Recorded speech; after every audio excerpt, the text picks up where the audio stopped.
Hey everyone, it's me again. I know it's been a long time. Hopefully you guys can hear me. I am using one ear pod.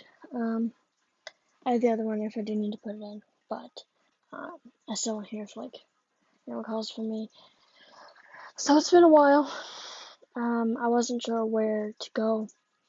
My last video was what is consent. I kind of wanted to tell my story, but I was in the middle of doing something. So I wanted to make sure that was all cleared up before I went forward with this. So I'm going to try and tell my story a little bit, just so you guys know. There is a lot of talk about mental illnesses and self-harming and stuff. So if that bothers you, please do not watch this video at all. I'll probably say it in the video if you guys want to try and watch it. But just in case, please. Think of yourself first. Don't put yourself into a situation where you're gonna be triggered. And I don't mean that in the sense of the word of what people say in social media. I mean don't make yourself have a panic attack or something like that just because you want to listen to this. Thank you for the 1 subscriber I have. That means a lot. Alright, so let's get down into it here. I'm gonna brief through my prehistory, and then we'll go into what has been happening lately, and yeah, that'll be this video.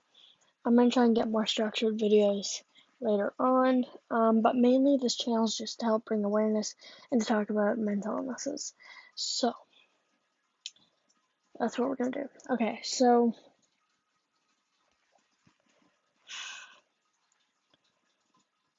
I've always been the type of kid that was alright. I could live on a green rice. I used to not eat a lot. Used to be carefree. A normal kid. My home life was decent. We went on trips and stuff. I've been to Disneyland 4 times. And I've been on many cruises and trips, which I'm thankful for. I will never ever regret those things, because it's made me into probably the human I am today. But again, there are some things that happen that aren't so good, and I might touch on them, but we'll see. Alright. So, in elementary and middle school, I was fine. Middle school is the first time where I was introduced to warning. I'm talking about self-harm. Middle school was the first where I was exposed to cutting, or self-harming by razor blades. There's lots of ways you can self-harm. I'm not going to go into them because I don't want to give anyone ideas. I don't want anyone to do what I have been known to cope, because it is not a good way to cope. It is not healthy. And from what I'm learning, it's very hard to stop. Anyway, so I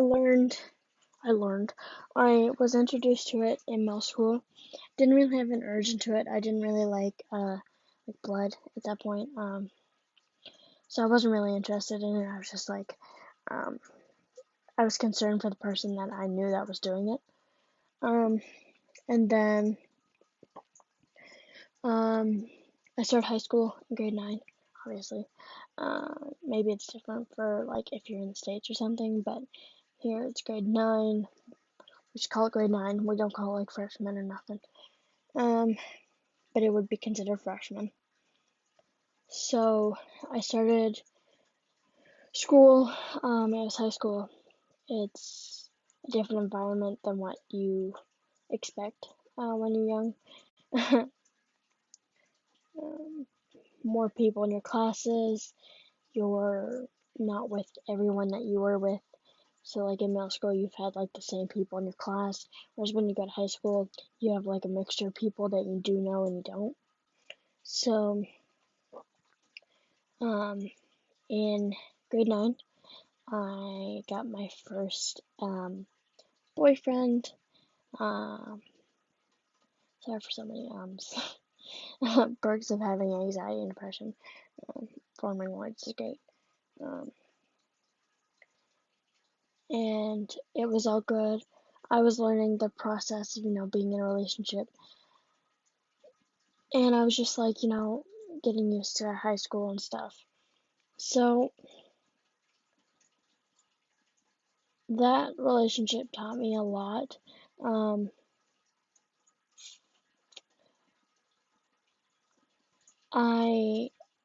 That was the relationship where I lost my virginity too. I was young. If you guys are young and think about it, make sure you're really serious about the person. And I don't mean by just like I love them kind of thing. Like I unfortunately regret that choice every day. Because that sent me into a whole other scenario that I'm not gonna go into right now. But yeah, learned some lessons there. Grade 10, same thing, like getting used to high school. I was told multiple times that the dream job at the time that I wanted was to be a veterinarian. I was told by many teachers, many people that I would never get that, that I wasn't good enough to do it. So I went to a different school, private school, and I forgot to mention, but grade 9 and 10 is when I started self-harming myself. Again, not going to go into it because I don't want anyone to hear this and think that they can do it too, because it's not worth doing. It's very dangerous. You can hurt yourself. You can harm yourself. I know that's the whole point, but you can actually end your life, and that's final. And I don't want anyone to do that because they listened to me say something and they went out and tried it. So no, don't do that. And then in grade 11 and 12, I didn't. I was pretty healthy. Had a new relationship, was working hard to get good grades. Had a lot of support from teachers and stuff. So I was excelling really well. Grade 12, I graduated with decent grades. Got accepted into my one and only choice, which was Dalhousie University in Toronto, Nova Scotia. It's agricultural campus. And all was fine dandy. I did have a little bit of trouble in grade 12 just with being left out of things. But honestly, like, I was there to get good grades. After that, went to school in Toronto, Nova Scotia, being away from home. University is a lot different than, high school and stuff, so that was an adjustment period. A lot of drinking. I never was really a fan of that. I didn't really want to do that. It was in these 2 years that I attended Dalhousie that I was diagnosed with depression and anxiety.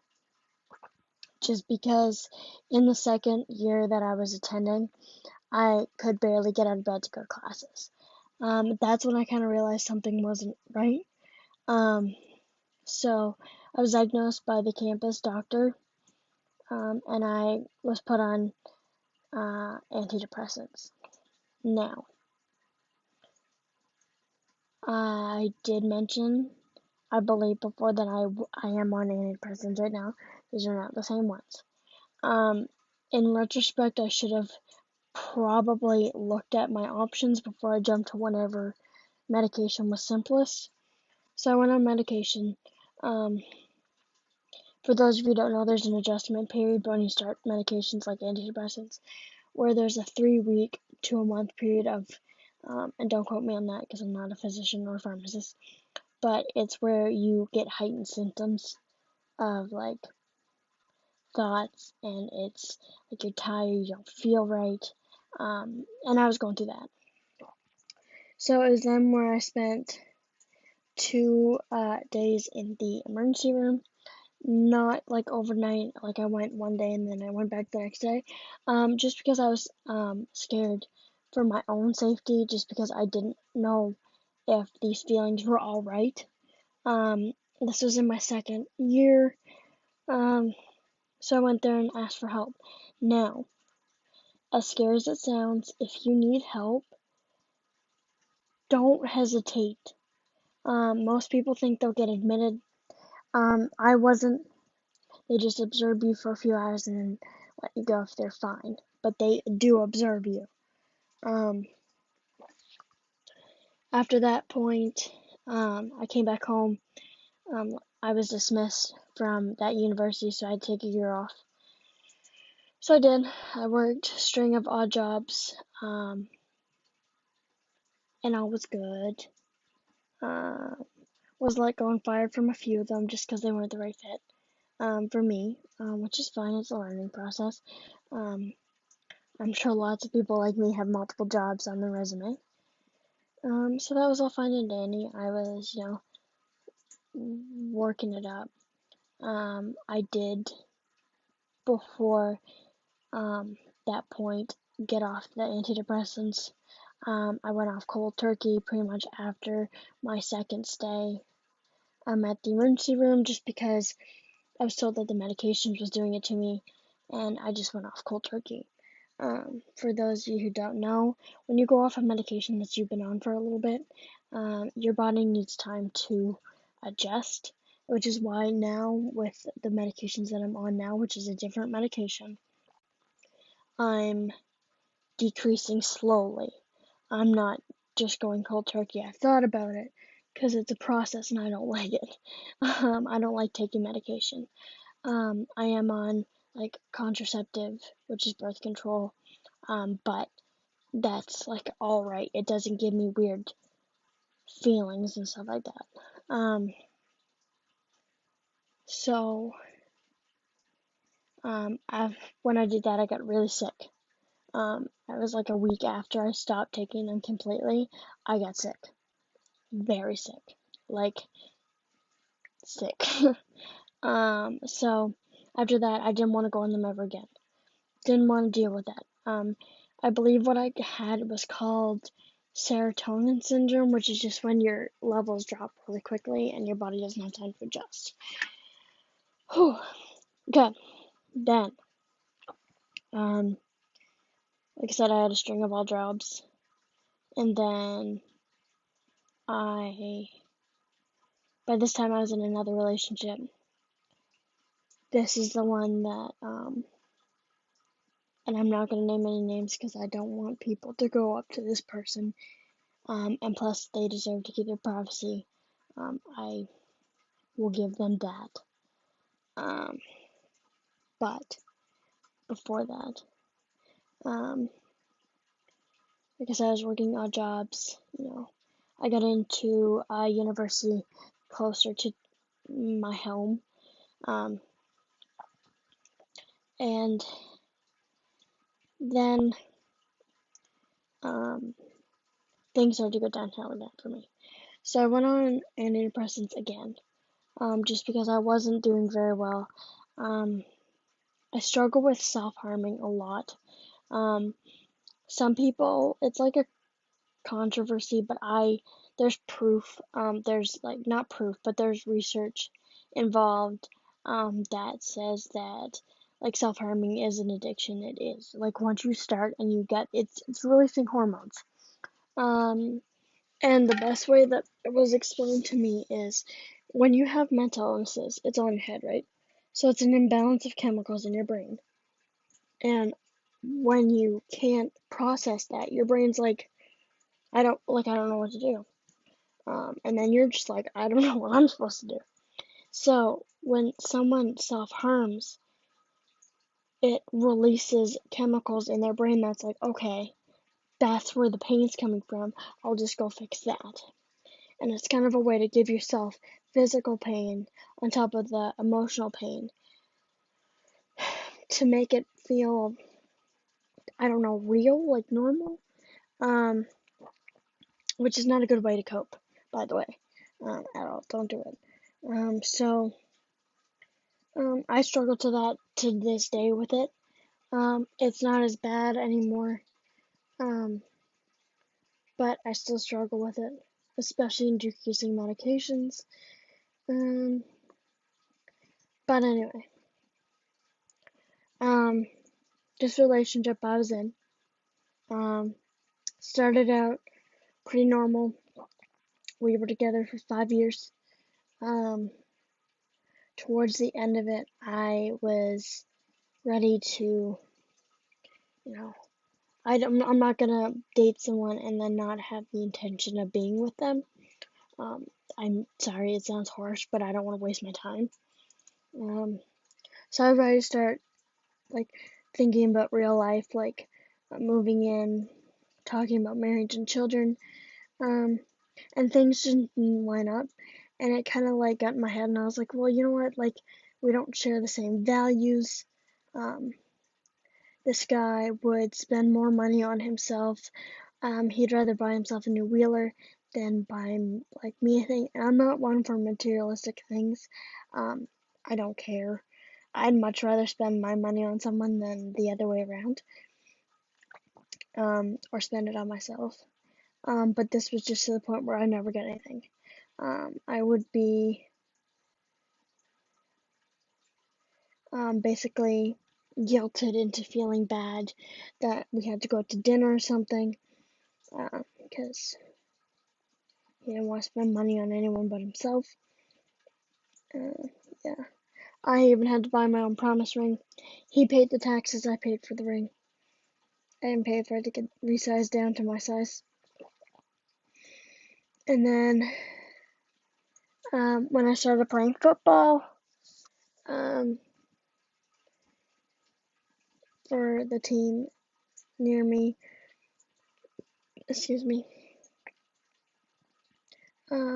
he got really close to one of my teammates, which I thought nothing of it because they didn't like the same gender, and so that was all fine. And I had started a new job working shift work, so I would come home at 12 and go to bed. And they would be up, right? And it was just constantly like, you always want to sleep, and I'm just like, well, I work. And then that became to like, they would go out, and I would come home and sleep by myself until 4 o'clock in the morning when he would come in. And I wasn't happy with that, to be honest with you, because we rarely spent time together. And I had spent a lot of money, going to hotels and stuff because I just wanted to spend time with people because I was working a lot. Like I was making decent money and I wanted to like have a decent summer. And then started to get in my head of like other things and I felt out of place. And truthfully I probably was. Because I was ready to grow up. I had spent that previous part of the summer literally having panic attacks whenever I touched alcohol. Now that's not a normal thing to happen. I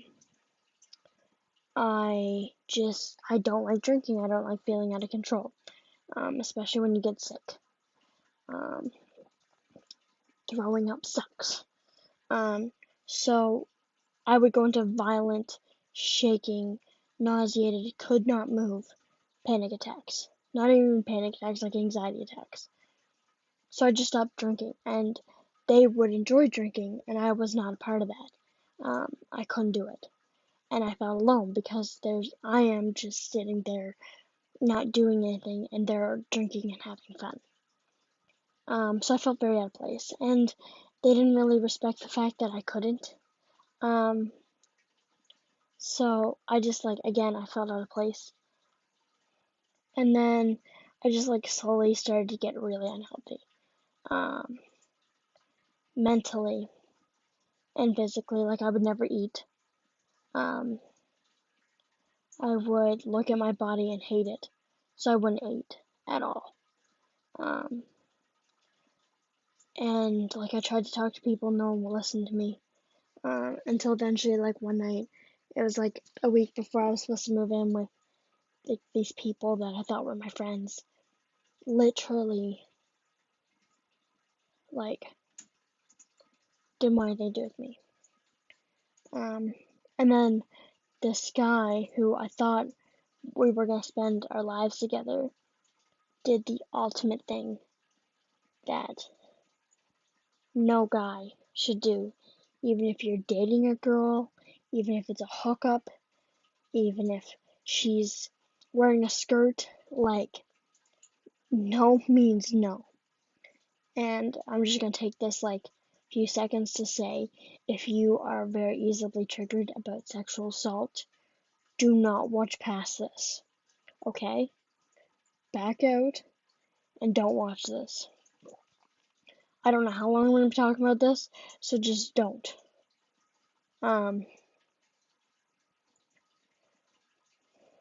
So I was, you know, couples, we were, being intimate. And he wanted to do something different. And I was just like, okay. I didn't like it. We had tried it before. I didn't like it. It hurt. And it instantly hurt again. And I didn't like it. I wasn't into it anymore. Didn't want it. So I said, I don't want to do this. And he looked at me and said, do you want to stop? And I said, yes, I want to stop. And instead of letting me go, when I went to get up, he held on to my hips, and said just a few more strokes. Now, ladies or gentlemen, because any one of us can be sexually assaulted, don't let someone guilt you into doing something you don't want to do. Consent is needed at every point. Whenever you don't feel comfortable, you have the right to say no. So I did. It wasn't respected. Instantly, I got a pit in my stomach. I felt gross. So I ran to the bathroom, bawled my eyes out, and realized that this was the end. This was never going to be the same. This was not going to be my life. And I did go back and lay down in bed, but the relationship ended. And it was hard because I trusted this person and they broke that. So I moved back home, started the healing process, started going to therapy at the sexual assault center near me, and started healing. A few months after that, I decided I wanted to go to the cops.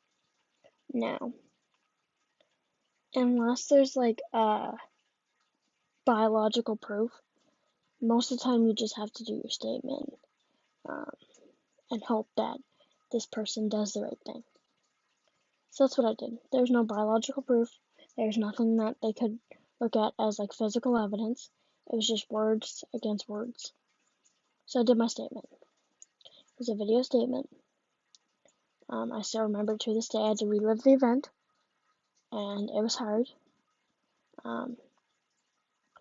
because it brought back a lot of things that I didn't want to remember. But I did it. And the guy got pulled in to be interviewed, and he denied it. Nothing else for me to do. It's on record. It's out there that there's a complaint against him.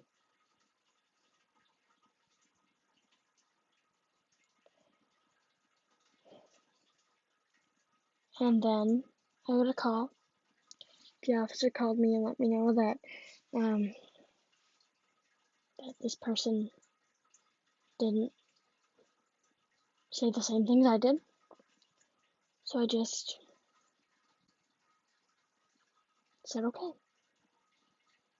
No charges were made. Nothing was done.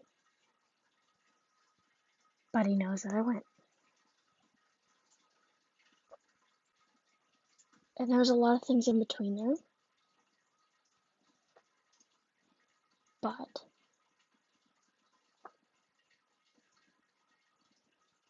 now I can focus on healing. Focus on getting better. Talking to my therapist. Making sure that I'm okay. Making sure that my doctor knows what I'm feeling. Yes, I have PTSD. Yes, it still drives me and affects me on a daily basis. But it's one step at a time. I take every day. And yes, it's hard. But I do it. Because I don't want someone's actions to mold how I'm going to live my life. So, he can live his life. I'm going to live mine. And I'll be fine. I'm strong. This is only the beginning. And I hope me sharing my story helps someone out there. You don't have to go to the cops. Just know that you're not alone. And I'm always here. Message me. And